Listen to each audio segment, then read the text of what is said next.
Bismillahirrahmanirrahim. Assalamualaikum warahmatullahi ta'ala wabarakatuh.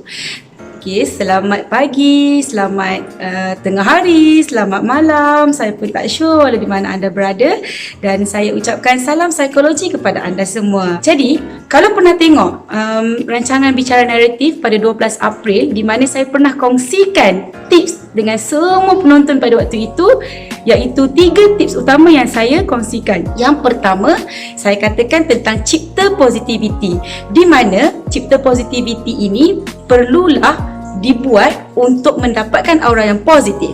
Keduanya, saya kata cipta kreativiti, di mana kita perlu menjadi seorang yang kreatif apabila kita duduk di rumah. Tak perlu buat sesuatu perkara yang sama saja setiap hari. Yang ketiga, setelah kita cipta positivity, kita cipta juga kreativiti. Buat apa kita nak buat kalau kita still negatif? Jadi, elakkan negativity supaya kita dapat kesemua impaknya dengan menyeluruh.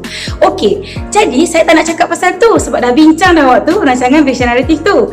Now, saya akan kongsikan dengan tuan-tuan dan puan-puan berkenaan dengan satu lagi tips yang sangat mudah dan simple untuk praktiskan di rumah di tempoh musim PKP ini, supaya semua merasakan bahawa stres itu stres yang baik, iaitu kita panggil sebagai eustress. Okey, jadi saya kongsikan tips ini. Tips ini dipanggil tips 4T. 4T Okey. T yang pertama adalah take rest.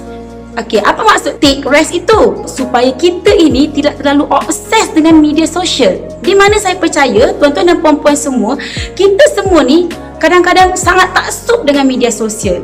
Ada yang sampai orang kata keyboard warriornya, semua benda diluahkan di media sosial. Jadi dalam keadaan T yang pertama ini, bila kata tentang take rest itu, perlulah mengurangkan media sosial, dan kalau boleh hindarkan diri sebentar daripada media sosial untuk mengelakkan anxiety berlaku sangat melampau dan akhirnya memberi impak yang buruk dalam kehidupan seharian kita. Dan ada juga tips yang untuk mengelakkan anxiety ini. Take rest itu juga mengambil elemen bahawa kita perlu memilih berita-berita yang sahih sahaja daripada laman-laman yang betul-betul kita percaya sumbernya. Contohnya Kementerian Kesihatan Malaysia, daripada CPRC, daripada sebenarnya.com dan yang lain-lain, supaya kita tidak memenuhkan minda kita dengan perkara-perkara yang boleh mendatangkan kebimbangan yang melampau.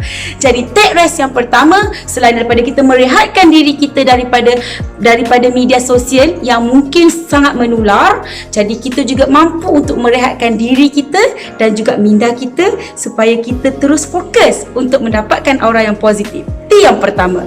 T yang kedua adalah take care. Take care itu pula lebih kepada penjagaan diri kita sendiri. Dan macam mana lagi untuk take care diri yang kedua? Perlulah juga jaga kita punya pemakanan. Kalau boleh, elakkan kafein, sebab kafein itu memberikan stres yang melampau kepada diri individu.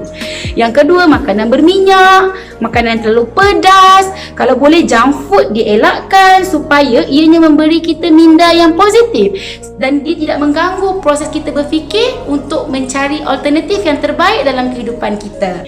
Dan saya tambah satu lagi tips, iaitu tidur 27 minit pada aktiviti take care ini.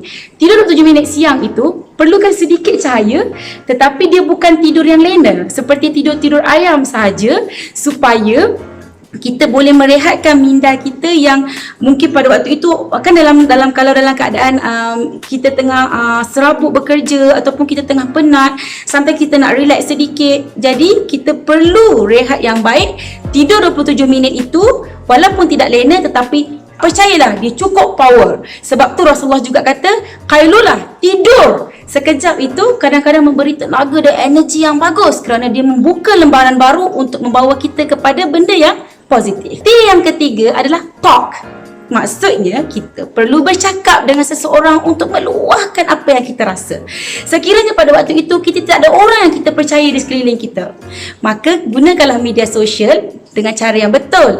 Anda boleh membuka mana-mana channel psikologi, atau anda boleh berhubung dengan e-counseling, berhubung dengan telepsychosocial. Sekarang perkhidmatan banyak sangat dan meluas kita telah buka. Maka anda boleh menghubungi talian-talian ini untuk anda meluahkan perasaan anda, supaya anda tidak menyimpan emosi itu dalam hati. Kerana apabila anda menyimpan, dia akan membentuk satu entropi yang mana akhirnya anda akan percaya kepada elemen yang buruk itu. Contoh, kalau anda seorang yang penakut dan anda tidak keluar daripada kepompong takut itu, contohnya takut lipas, sampai ke besar dan sampai ke tua mungkin anda akan takut lipas sebab anda tidak mahu untuk membuang ataupun menghentikan pemikiran yang negatif itu.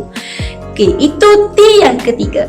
Kita teruskan T yang terakhir. Apa itu T yang terakhir? T yang terakhir adalah to do. To do kan? Okey, to do tu maksudnya anda kena buat. Okey, bila anda kena buat, elemennya adalah seperti elemen exercise yang boleh kita buat simple tadi, physical exercise, tetapi to do ini adalah aktiviti untuk membantu rangsangan otak kepada yang positif seperti deep breathing, teknik pernafasan dalam, yang mana teknik pernafasan dalam ini benda yang sangat simple untuk kita buat tetapi dia memberikan impak sangat-sangat kita boleh rasakan bila anda melakukannya. Jadi kita buat sama-sama.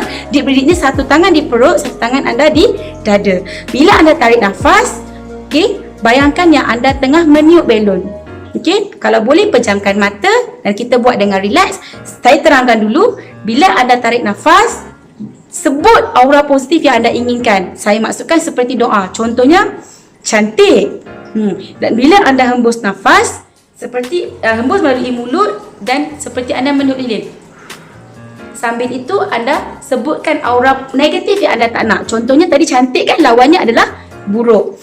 Cantik, buruk. Okey, cantik. Jadi sematkan terus cantik itu di hati anda, maka anda akan keluar cantik seperti saya. Itu teknik deep breathing yang kita boleh lakukan di rumah. Senang dan simple. Okey, selain daripada itu, boleh juga kita lakukan teknik grounding. Teknik grounding ini pun sangat simple, di mana kita menggunakan 5 diri utama kita. Okey, contohnya dia akan digabungkan dengan elemen syukur. Contohnya, kita bangun pagi, mata kita adalah diri yang pertama. Kita bawa mata kita untuk melihat sesuatu benda yang positif seperti pemandangan yang hijau. Merasakan mata kita masih lagi boleh melihat syukur. Aku masih boleh melihat.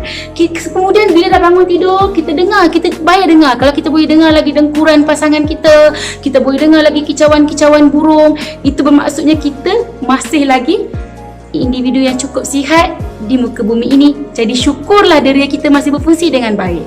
Jadi apa yang saya sharekan kepada tuan-tuan dan puan-puan ini mudah untuk dilakukan, dan silalah lakukan supaya anda semua dapat merasai kesan yang baik, orang yang positif itu. Ingat, anda adalah orang yang akan menentukan kehidupan anda sama ada positif atau negatif. Saya doakan kita semua dilindungi dan kita semua dirahmati daripada wabak COVID-19 ini. Semoga tuan-tuan dan puan-puan terus ceria, bahagia, kekal setia dan sentiasa dalam lindungan yang Maha Kuasa.